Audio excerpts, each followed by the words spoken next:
பத்திரகாளி அம்மன் பொங்கல் திருவிழாவில் ஆயிரக்கணக்கான பக்தர்கள் அக்கினி சட்டி எடுத்து ஊர்வலம். மதுரை மாவட்டம் வாடிப்பட்டி தாலுகா குருவித்துறை அருகே ஐயப்பநாயக்கம்பட்டியில் வீற்றிருக்கும் அருள்மிகு ஸ்ரீ பத்திரகாளியம்மன் திருக்கோவிலின் ஆண்டு பொங்கல் திருவிழா பல்லாயிரக்கணக்கான பக்தர்களின் பங்கேற்புடன் கோலாகலமாக நடைபெற்றது. ஐயப்பநாயக்கம்பட்டி நாடார் உறவின் முறையினருக்கு சொந்தமான இந்த ஆலய திருவிழாவில் சுற்றுப்புற கிராமங்களில் சேர்ந்த ஏராளமான பக்தர்கள் கலந்து கொண்டு அம்மனை வழிபட்டனர்.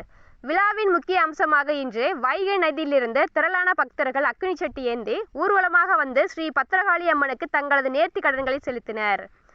அருள்மிகு பத்திரகாளி அம்மனிடம் வேண்டிக் கொண்டால் நினைத்தது நிறைவேறும் என்பது பக்தர்களின் அசைக்க முடியாத நம்பிக்கையாகும். அதன்படி இந்த வருட திருவிழாவில் மாலையில் வைகை ஆற்றுக்கு சென்று ஆயிரக்கணக்கான பக்தர்கள் அக்கினி சட்டிகளை சுமந்து வந்து கோவிலை அடைந்தனர். அங்கு அவர்கள் தங்கள் வேண்டுதல்களை நிறைவேற்றினர். சுற்று வட்டார கிராமங்களில் இருந்து வந்திருந்த பக்தர்கள் பெருந்திரளாக அக்கினி சட்டி ஊர்வலத்தில் கலந்து கொண்டு பார்ப்பதற்கு மிகவும் சிறப்பாக இருந்தது.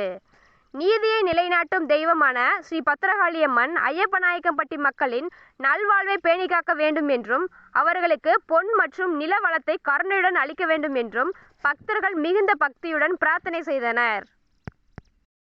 அடிவாரா மாறு அடிவாரா அக்கினி சட்டிய தூக்கி